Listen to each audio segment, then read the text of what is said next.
Tarcísio Rosa, médico conceituado, médico ginecologista, está hoje conosco aqui no programa. Ô, Tarcísio, para começar o assunto principal, essa polêmica da cesariana, como é que está? A Anvisa está achando que o índice de cesariana no Brasil é muito alto. E, de fato, é alto mesmo, né? Na rede privada está em torno de 80%. Eles acham, e nos países mais desenvolvidos, que o índice aceitável é de 15% a 20% cesariana e o resto de parto normal. Mas o problema, Oredes, aqui no Brasil é a conjuntura. O que significa isso? É que as operadoras de saúde são caras, o plano é caro e o pagamento dos procedimentos para o médico é pequeno. Então, o que acontece? Para um parto normal, o médico tem de ficar à disposição da paciente, praticamente, se for um parto muito rápido, de 6 a 8 horas, seguindo a paciente. E uma cesárea, a maioria dos médicos faz uma cesárea em 1 hora. E o preço do parto normal é pouquíssimo acima do preço da cesárea. Então, é muito mais fácil para o médico programar uma cesárea para a paciente do que ficar seguindo a paciente o dia inteiro para ganhar quase o mesmo preço da cesárea. Agora, isso fica mais na área econômica, digamos assim, ou envolve outros aspectos? Por exemplo, é mais importante para a mulher fazer cesárea ou ter parto normal? Bom, tem dois procedimentos aí. Primeiro, o parto normal é o melhor. A recuperação é melhor, o risco é menor. Agora, a cesariana tem as suas indicações também. Não tem jeito de falar assim, não pode fazer cesariana mais. Então, paciente hipertensa, paciente com diabetes gestacional, paciente com o nenenzinho vem sentado ao invés de vir de cabecinha para baixo. Então, tem as suas indicações. Mas tem outro aspecto também. Tem paciente que senta no consultório e fala assim, doutor, eu não quero parto normal. Eu não quero sentir dor. Então, o que a Sociedade de Medicina está batendo é que a paciente tem o direito de escolha. Desde que ela assine um compromisso com você, esclarecido dos riscos que tem uma cesárea, ela pode escolher. Você pode escolher se você vai fazer uma cirurgia ou não. Né? Certo. Então, o que acontece muito é a cultura também. A cultura do brasileiro é de não sentir dor. Né? Todo mundo corre. Todo mundo corre. Aí tem umas que chegam, doutor, eu quero fazer parto, mas eu não quero sentir dor. Não tem jeito. Existe analgesia de parto, não é anestesia de parto. Analgesia de parto é o seguinte, a paciente entra em trabalho de parto, quando chega mais ou menos, dependendo do tanto de filho que ela tem, 5, 6 centímetros de dilatação, a gente instala uma analgesia, que é uma anestesia para diminuir a dor. Porque se eu tirar a dor toda dela, ela não ajuda, ela não empurra o neném para baixo. Aí o neném encrava, entre aspas, aí tem de usar forceps e tal. Então não tem jeito. E a maioria não quer sentir dor. Então, principalmente as mais novas, falam assim, doutor, eu não quero parto normal. Então, por isso também ajuda no índice grande de cesariana no Brasil. Agora, no caso da menor, mais jovem, naturalmente tem mais vaidade, pode ficar também um sinal, uma cicatriz, alguma coisa da cesariana, não? Sim, sempre fica uma cicatriz. Isso aí depende da pele de cada paciente, da regeneração, da cicatrização. Um pouquinho a cicatriz sempre fica, né, Orestes? Tarcísio, tem ainda a figura da parteira, não? Existe hoje, eles chamam doula, né? Doula. Nessas cidades maiores e nos Estados Unidos, na Inglaterra, existe muito isso. O médico só participa do parto no final enquanto complica. Então fica aquelas doulas ali, aquelas parteiras seguindo, ajudando, até que nasce o neném. Aqui no Brasil é muito pouco, mas São Paulo, Belo Horizonte existe. Aqui na Araxá a gente lembra muito da Tia Nésia Mantovani, da Dona Maroca, né? Dona Maroca, tinha uma voz grossa. Isso. E ela foi muito útil nessa área aí. Isso. Agora, por que essas parteiras, naturalmente, não tiveram, ao que nos parece, tanto problema com essa função? Digamos, é porque o parto normal ele traz mais facilidade, mesmo porque uma parteira não faria uma cirurgia, né? Mas fala assim, não existia, mas existia muito, né? O índice de morte materna, há muitos anos atrás, era enorme, né? Então, morte materna, morte do recém-nascido. Mas acontece o seguinte, na época, a mulher só ia para o hospital em caso de urgência. A maioria ganhava neném em casa. E antigamente também, Aredes, as mulheres tinham 5, 6, 7, 8 partos, né? Certo. Então, do segundo em diante, tendo parteiro ou não, médico ou não, o neném nascia, né? Certo. A maioria sem complicação, porque à medida que vai tendo o parto normal, o colo do útero vai ficando mais frouxo. Então facilita. Facilita, então. Claro. Essas mulheres falam assim, deu a luz dentro da ambulância, não deu tempo, a maioria já tem 2, 3, 4 partos, né? O primeiro filho, se a mulher tiver um parto muito bom, nasce aí de 8 horas de trabalho de parto, é demorado, é trabalhoso, por isso chama trabalho de parto, né? É trabalhoso, então é por isso que também tinha essa facilidade. Antigamente não tinha anestesia, né? Então, dar a luz em casa ou dar a luz no hospital era praticamente a mesma coisa, né? Era só o médico perto ali, né? Essa questão da anestesia veio o progresso muito, né? foi enorme, né? O Tarcísio, agora, evitar o filho. Qual é o processo? Já falando aqui na cesárea, no parto, enfim... porque tem mulheres que querem ter filho e não têm, e tem aquelas que às vezes não querem e não conseguem pedir. Uhum. Existem vários métodos, né, Oredes? Então existem os métodos de barreira, que a gente fala, né? Que o mais conhecido é a camisinha, né? Que é o condom. Existe o diafragma, que é tipo uma camisinha, só que ela é feminina, é tipo um chapéuzinho. É a camisinha feminina. Não, existe esse é outro, não. Existe também. Só que, não, entre aspas, não pegou, né? A mulher não gostou, o homem não gostou, então não usa mais, nem quase se fala em camisinha feminina aqui no Brasil, né? Existem as pomadas espermaticidas, né? Que é uma pomadinha que coloca antes da relação. Existem os métodos injetáveis, que são aquelas injeções mensais ou trimensais, que pode ser usado. Existem os DIUs, né? Que é um dispositivo que coloca dentro do útero. Tem o DIU de cobre e tem o DIU hoje que a gente coloca, ele chama, pode falar o nome, porque só existe um, chama Mirena, que a paciente não menstrua. Então você coloca ele e ele tem um medicamento, uma progesterona, que vai liberando 10 miligramas por dia. E aquilo ali, a paciente pode ficar 5 anos sem menstruar, sem prejuízo nenhum para ela. Então é muito bom para mulher que tem TPM, mulher que tem mioma, mulher que tem hemorragia. Então é um método anticoncepcional e um tratamento também.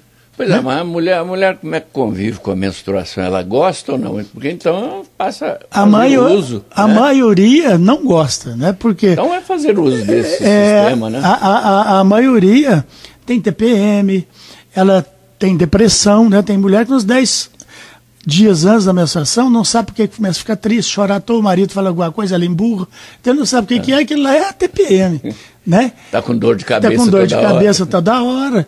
Então, tem umas que tem mioma, que é um tumor no útero que faz sangrar muito, né? Tem umas que tem cólicas absurdas, então esse aparelhinho, se você coloca, fica 5 anos sem menstruar. E aquele tabu que tem de menstruar para limpar, que senão sobe para a cabeça, fica... E aqui isso não existe. A gente sabe hoje que a mulher só precisa menstruar se ela quiser engravidar. Se ela não quiser engravidar, não precisa menstruar. Essa menstruação do anticoncepcional é psicológica, é só para ela saber que não está grávida. Então, se ela quiser emendar a cartelinha também, não tem problema nenhum. Pois é, mas usando esse sistema parece que é mais prático. É prático, só que é um sistema ainda mais caro, né? Não é? Então não é de acesso a todos, né? Então por isso que ainda está começando. E parece que o INSS, falando nesse lado, esse aspecto financeiro, paga muito barato por um parto, assim como muito barato para qualquer outro procedimento e atuação do médico, né? Ainda assim parece que é um dos órgãos mundiais, né, de maior atendimento à saúde popular.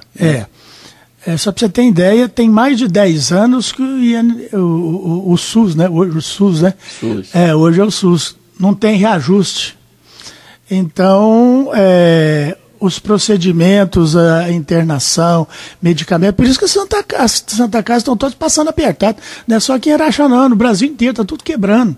Porque não tem condição de pagar uma hotelaria, um procedimento que ela gasta R$200, o INSS ou o SUS, que hoje a gente chama o SUS, pagar 25. Tá? Fica com 175 de toda paciente em dívida. Então não tem jeito. E por isso tem muito local fechando. Santas Casas todas, no Brasil inteiro.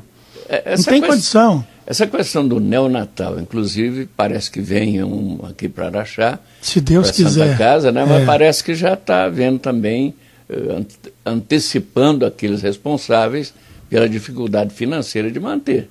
A UTI neonatal é uma das mais caras, né? E, infelizmente, Araxá é uma cidade hoje de mais de 100 mil habitantes, nós não temos UTI neonatal.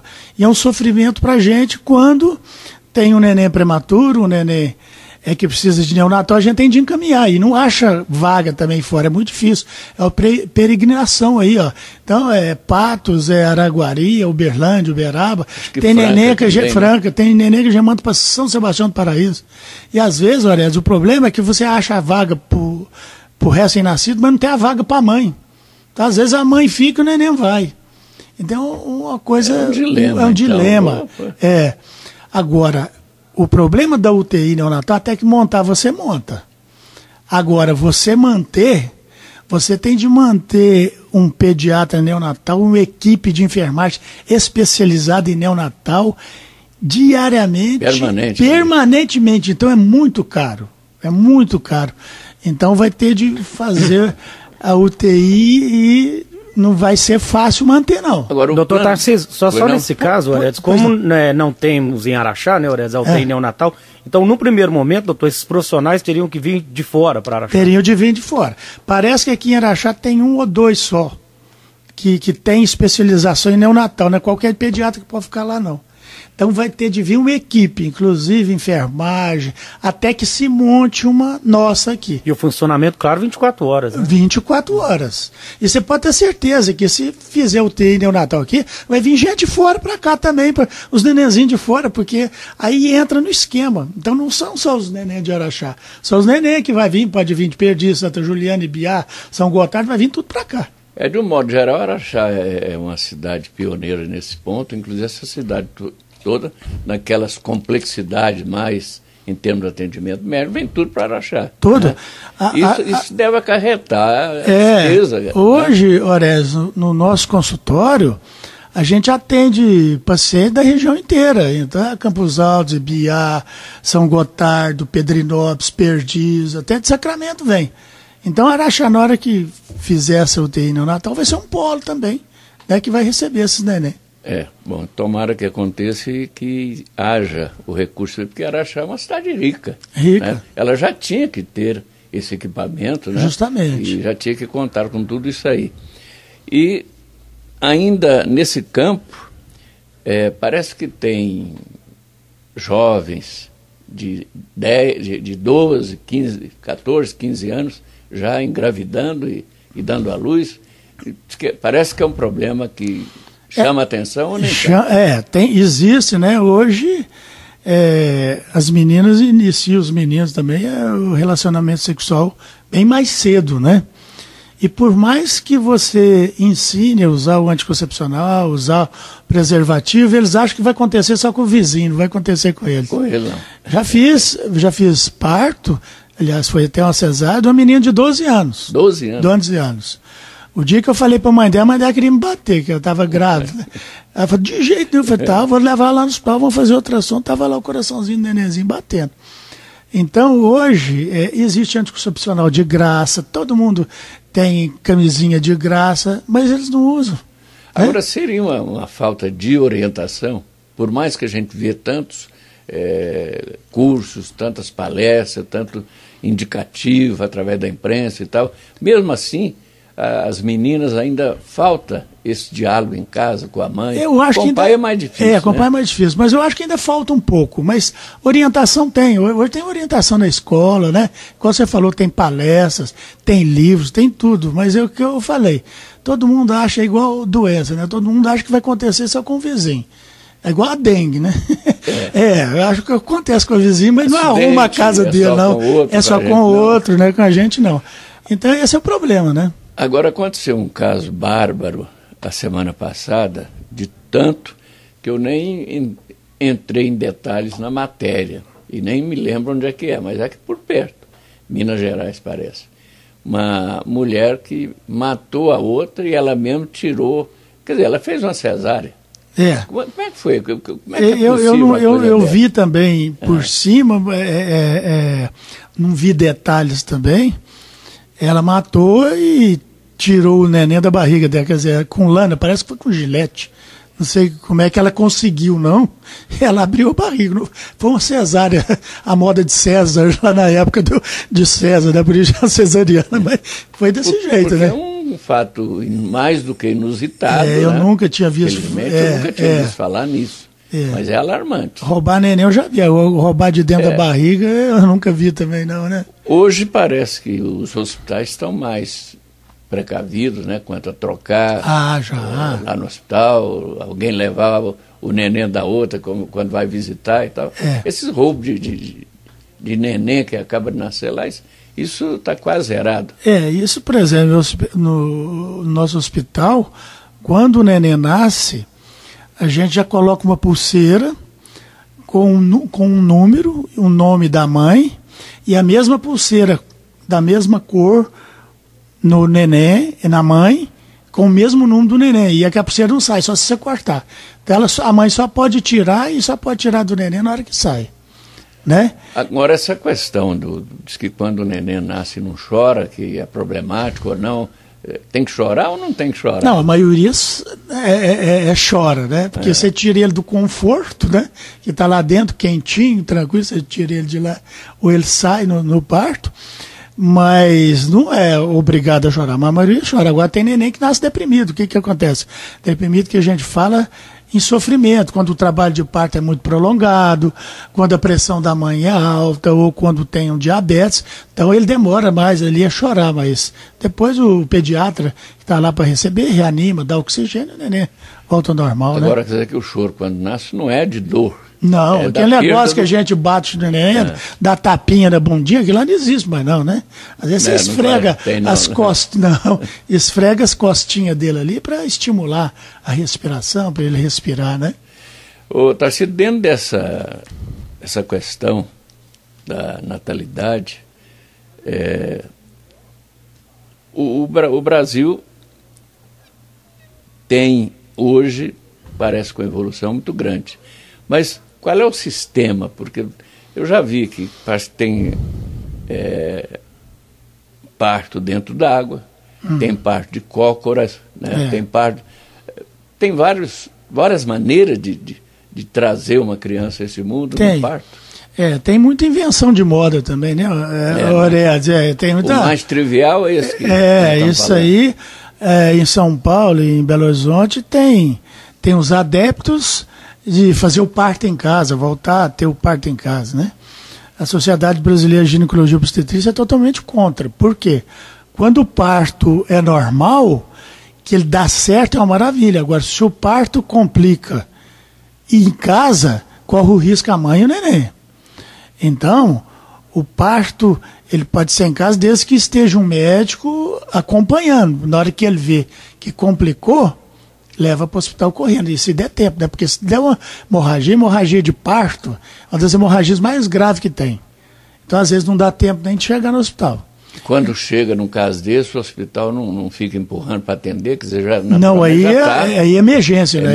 Aí é emergência, aí tem de atender. É no ato, não. Mas agora tem muito modismo, né? Dar luz dentro da banheira, tal. Agora o risco de infecção é muito maior, o risco de complicação é muito maior, né, Orestes?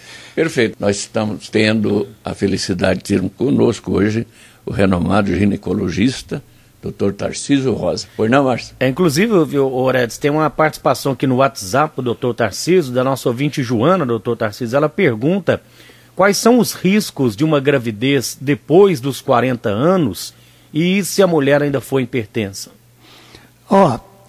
Os riscos são os seguintes. Depende da saúde da paciente, né? Por que eu falo isso? Hoje, o nível de saúde, todo mundo preocupa com atividade física, então melhorou muito. Então, se a mulher tiver uma saúde boa, os riscos são de ter uma gravidez de risco é pequeno. Agora, o que a gente preocupa é porque os óvulos da mulher é da idade dela.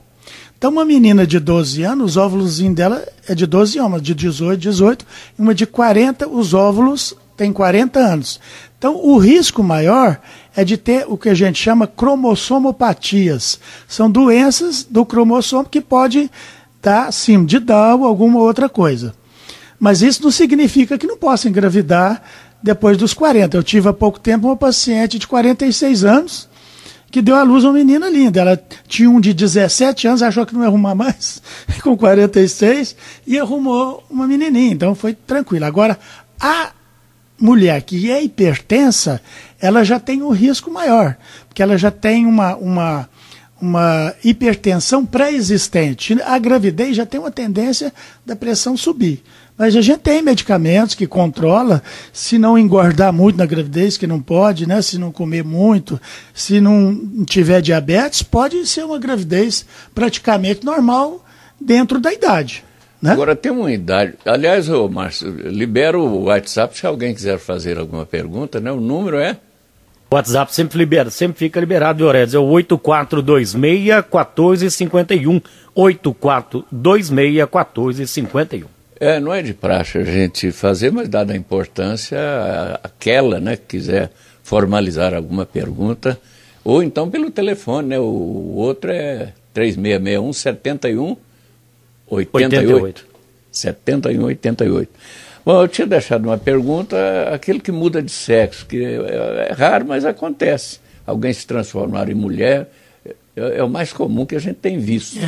Vai ter uma vida, pelo menos mais ou menos, inclusive uma vida sexual, ou aí se perde. Isso aí a gente não tem muita experiência nisso aí, a gente só vê falar, né? Isso Nunca passou por sua mão? Não, graças a Deus, não. Sem preconceito, mas não acho que tenha vida normal, não. Na minha opinião, acho que não vai ter vida normal.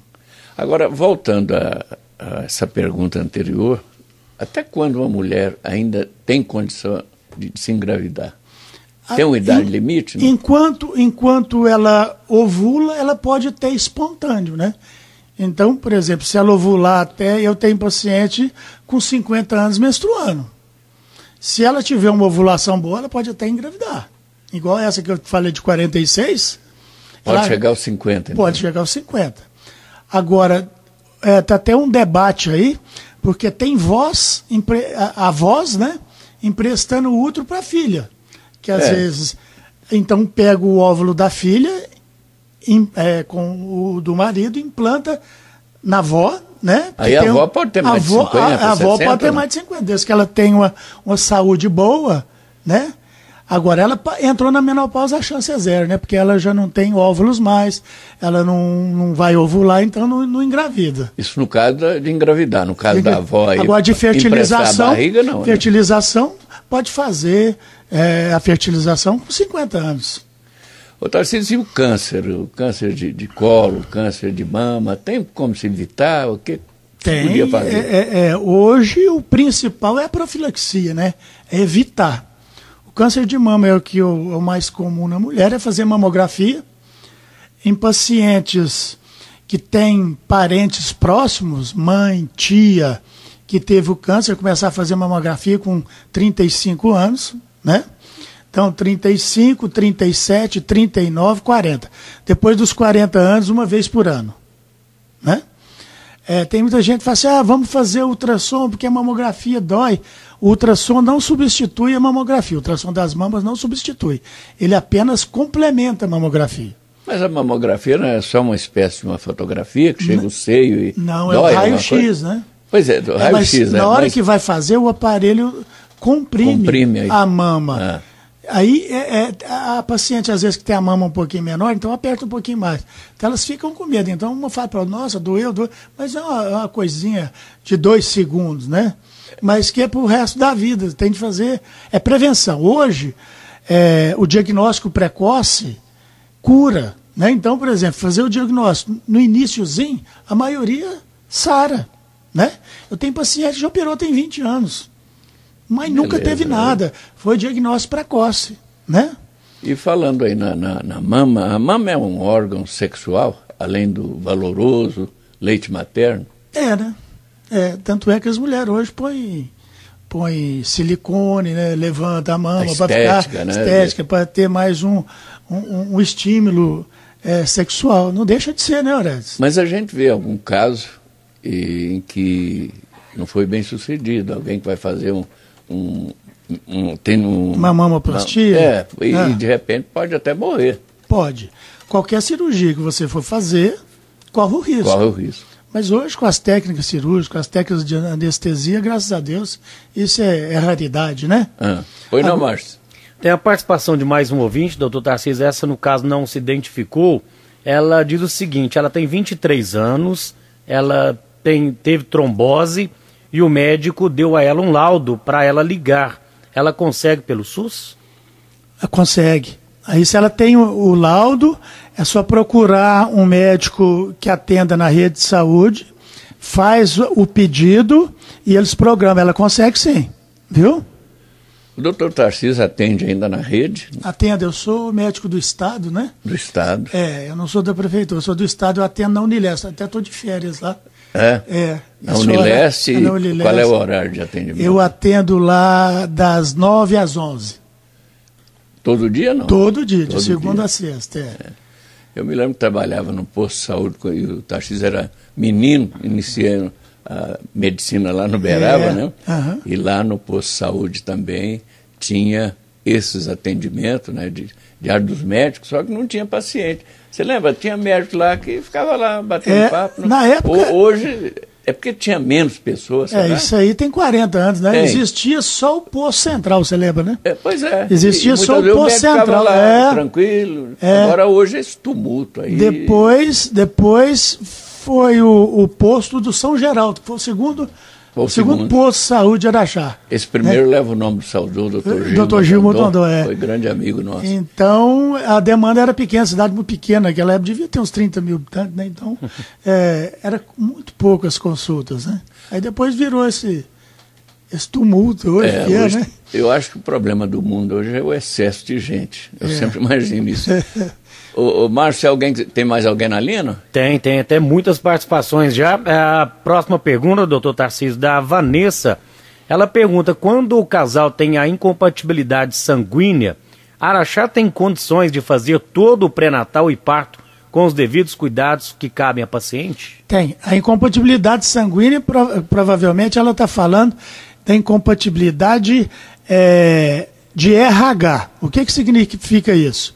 Tem gente que é RH positivo, por exemplo, ARH positivo, e tem gente que é ARH ou B ou RH negativo.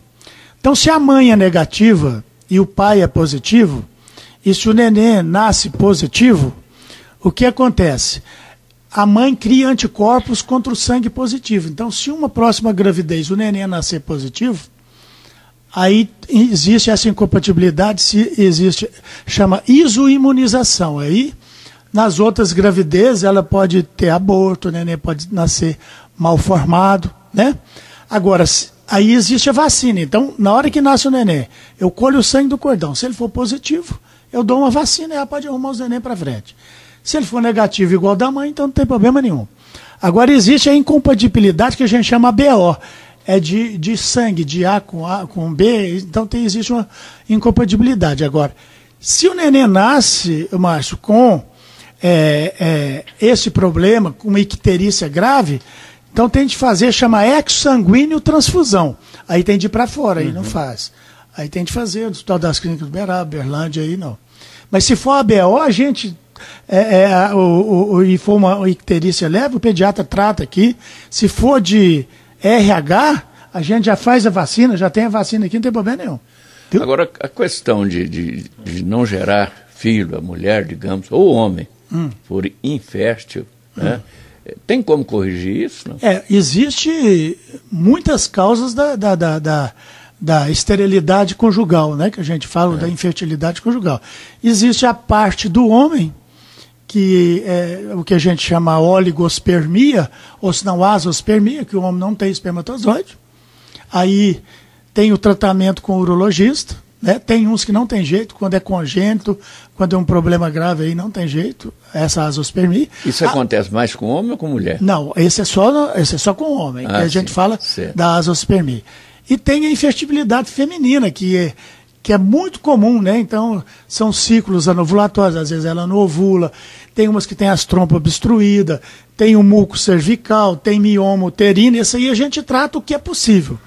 Quando chega num ponto que você tratou e não resolveu, e que você vê que não tem um meio natural de engravidar, aí você encaminha para a fertilização, que é o bebê de proveta, né? Que hoje é muito moderno, é muito fácil até de fazer. E não é muito caro? Não, já melhorou demais, né, Orez? Antigamente era quase o preço de um carro, hoje não.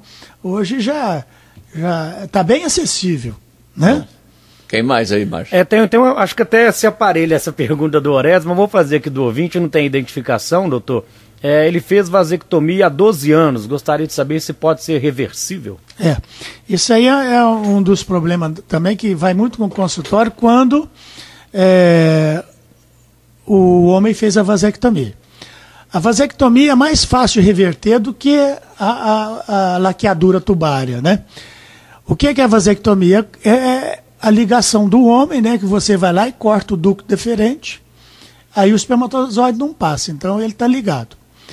Agora, para a resposta do ouvinte, quanto mais cedo ele quiser reverter, por exemplo, um que fez a vasectomia e depois de 2 anos ele quiser reverter, a chance é muito maior do que um que fez a vasectomia há 5 anos ou há 12 anos. Com o passar do tempo, com o passar do tempo vai ficando mais difícil, mas que existe técnicas e ele pode tentar reverter sim. A gente não sabe se vai ter o sucesso, mas que existe uma chance, existe sim.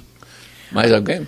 Só a participação também da Lúcia, que é a esposa do Silmar, do companheiro Silmar Borges. Um caso. Um abraço para ela e para o Silmar. É um caso muito bacana, doutor, que ela cita, a gente falou sobre o assunto agora há pouco.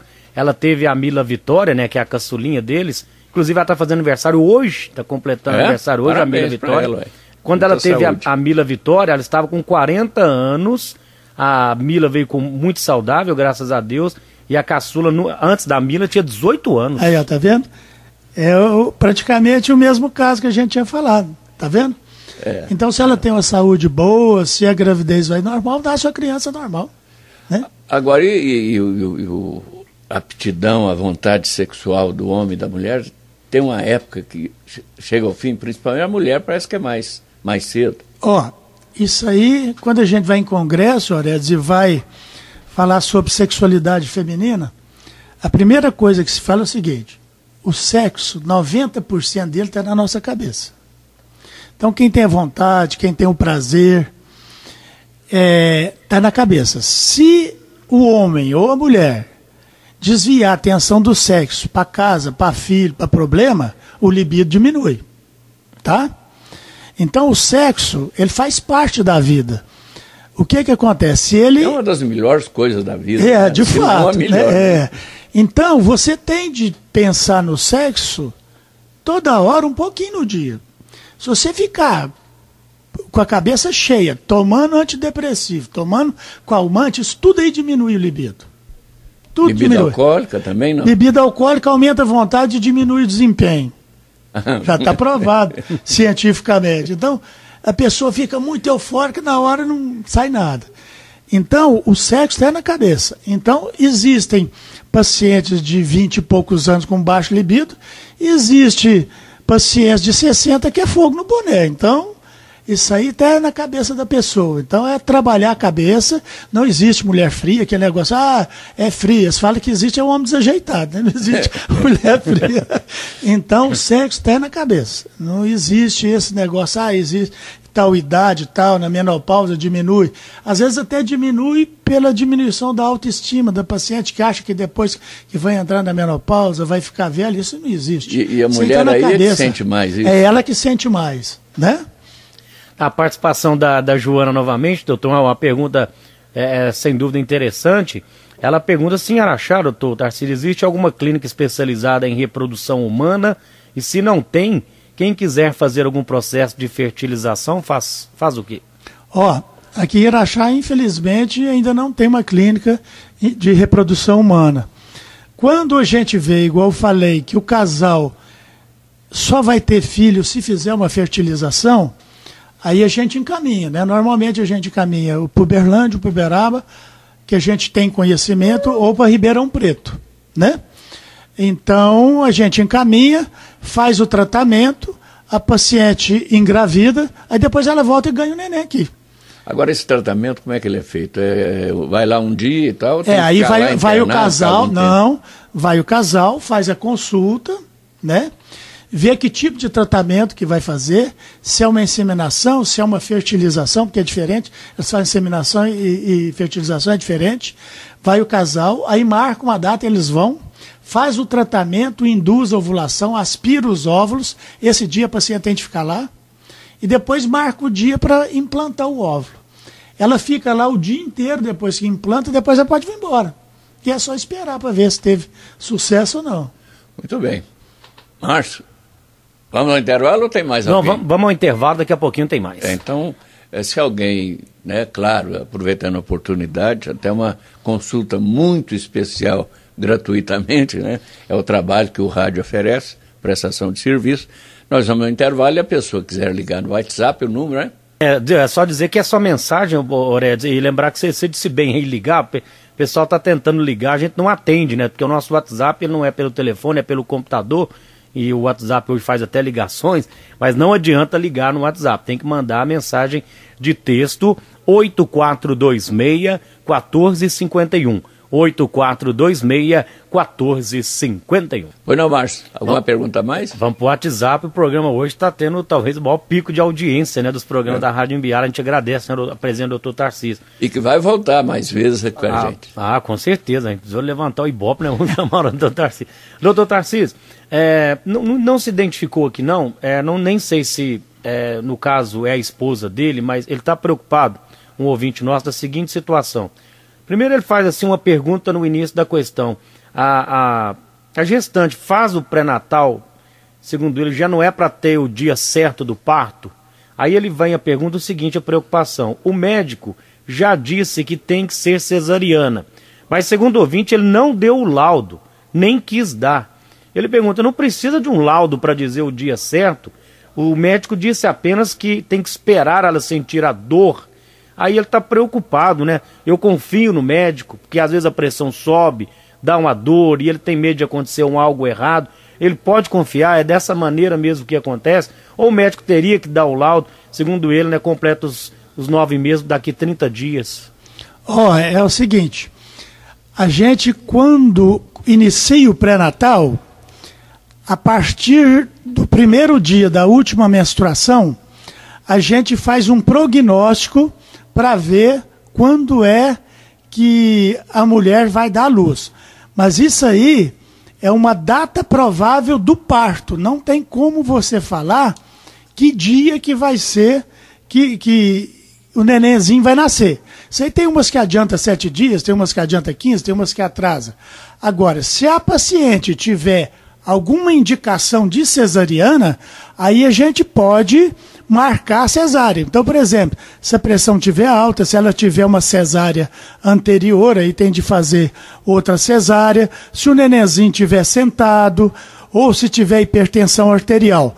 Mas se por um acaso for o primeiro filho, a gravidez foi normal, e o médico falou, não, você pode esperar ela entrar em trabalho de parto, provavelmente ele está achando que o parto pode ser normal ou pode esperar ela entrar em trabalho de parto. Agora, além da data, a gente tem os ultrassons. Nos ultrassons a gente vê a quantidade de líquido, vê a idade gestacional, vê se a data do parto está compatível com a idade da última menstruação. Mas normalmente a gente não tem uma data fixa do parto, não.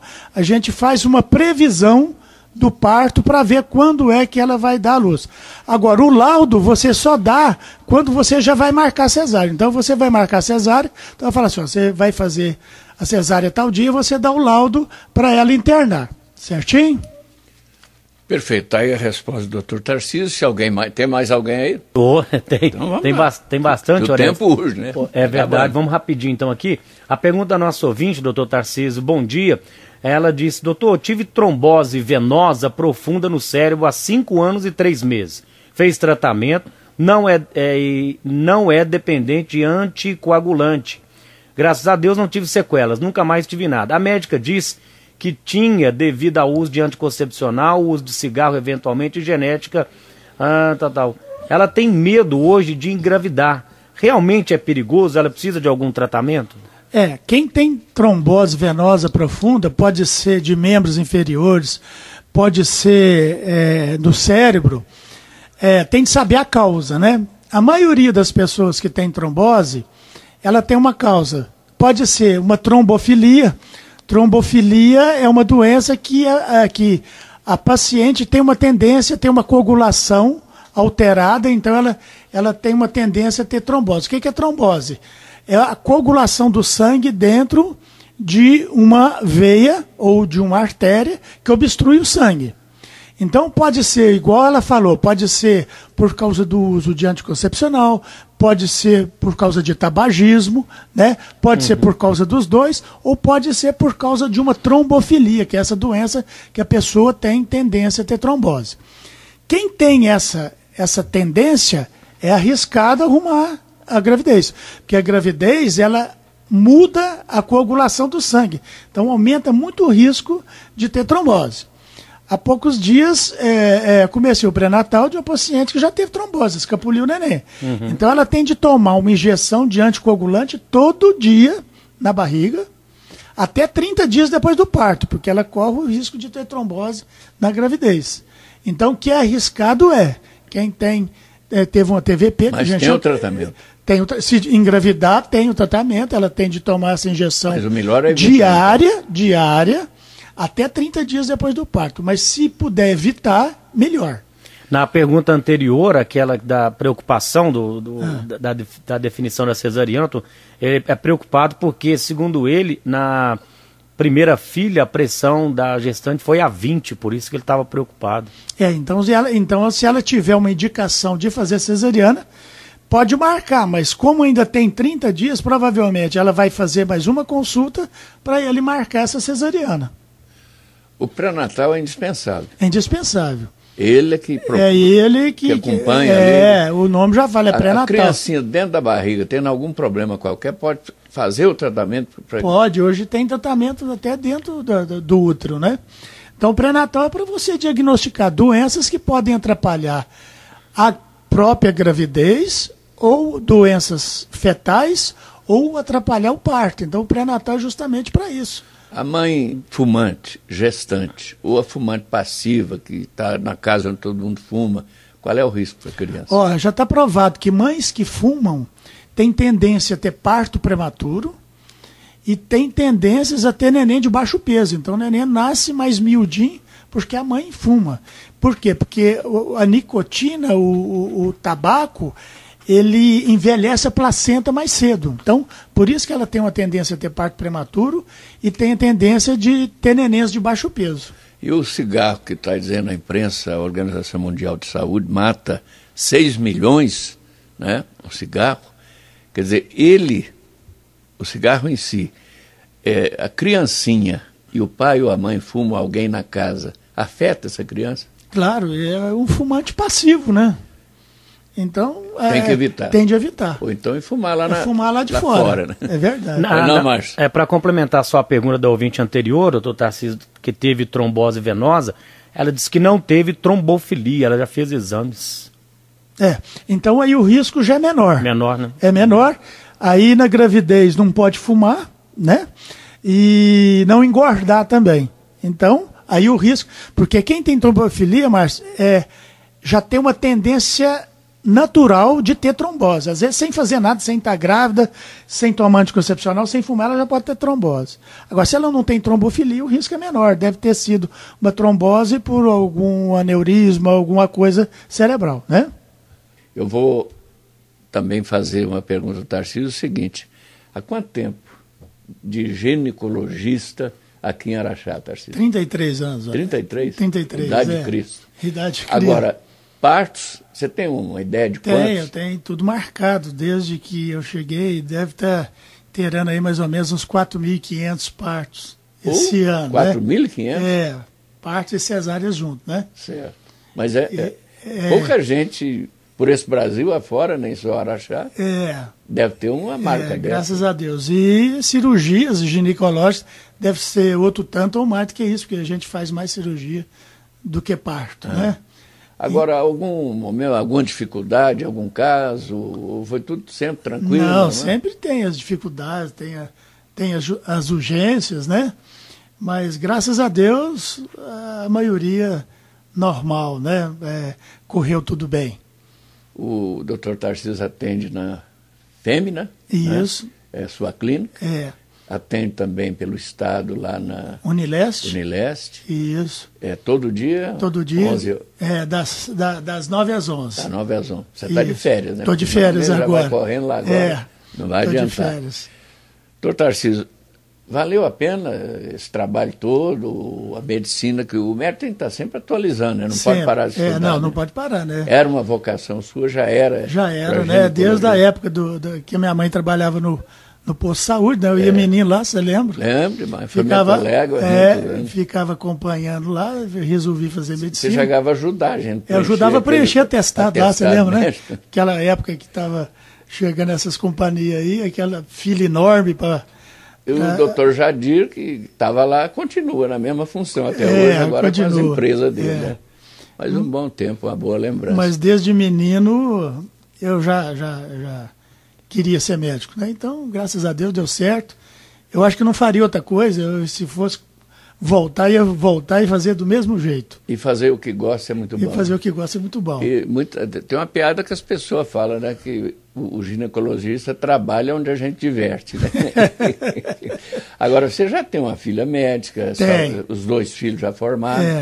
Minha filha é médica oftalmologista, né? Ela mora em Sorocaba, é casada. E o meu filho do meio é engenheiro agrônomo, casado também. Está cuidando da fazenda. Fazenda que a gente já foi em tanta festa lá no FAME, né? Isso. Continua aqueles encontros lá? Não, agora não. Porque ele mora lá agora, né? Então agora ficou mais difícil, né? Mas deve ter uns 3 a 4 anos que já não é lá mais não. E o mais novo formou agora em administração de empresa. Então, família criada. Graças a Deus. Quanto tempo você imagina que vai continuar na função de ginecologista? Não vou parar não, Orésio. A gente pode até diminuir o trabalho, mas não pode. Médico não para, né, Orésio? Anteontem o Yves Pitangui, já com 90 e... não sei se é 99, está beirando 100 anos. É mais de 90. Mas continua firme e forte, né? Como cirurgião plástico, talvez pelo menos dos mais conhecidos que o Brasil tem, né? E no mundo, ele é conhecido no mundo.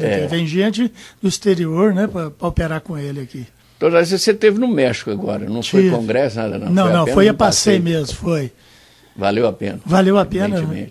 Eu fui... Foi eu, minha filha, meu genro e minha esposa. Seu genro é médico também? Ele é anestesista. E nós fomos numa região do México, chama Riviera Maya. Na região do Caribe ali do México. Perto de Cancún. É muito bonito. Cancún é que é mais conhecido. Cancún mas um é lá local perto... assim deve ser mais tranquilo, né? Porque é mais tranquilo. Ainda, né? Mas muito bom para descansar, maravilhoso. Bom, o que para finalizar, o doutor Tarcísio aconselharia, né, a gestante principalmente, que está começando uma vida nova aí nesse terreno? A gestante, a primeira coisa, pegou o resultado, está positivo, escolheu um médico de sua confiança, começar a fazer o pré-natal, né? cuidar da saúde durante o pré-natal. Normalmente eu pego no pé para não engordar, porque aquele negócio que está grávida tem de comer para dois. Tem como coibir? Tem. Não existe, né? É folclore, tem de comer para dois, vai comer só para ela. Neném dentro da barriga não passa fome, né? Então, porque tem gestante que acha que está grávida e tem de comer tudo que vem na frente, né? Aliás, é uma preocupação quando nasce também o quanto de leite que tem que dar, quanto de alimento, né? Então, cuidar, fazer o pré-natal, cuidar da saúde, não engordar. Pré-natal é indispensável. É indispensável, não fumar, né? Não beber, né? Nem socialmente, uma vez ou outra. Uma vez ou outra, tomar meio copinho de cerveja e uma champanhezinho, não tem problema, mas não pode, né? É o que eu não faço. Eu tomo eu inteiro e é daquela grande, a boêmia. Mas álcool definitivamente na gravidez não. Não deve. Não, para que nasce uma criança sadia, saudável, né? E depois pode comer o que quiser, né? Pode comemorar. Perfeito. Eu quero deixar no ar, eu já te fiz um convite que paulatinamente você vai estar conosco aqui. Se Deus quiser. Então tá bom. Muito obrigado ao doutor Tarcísio Rosa.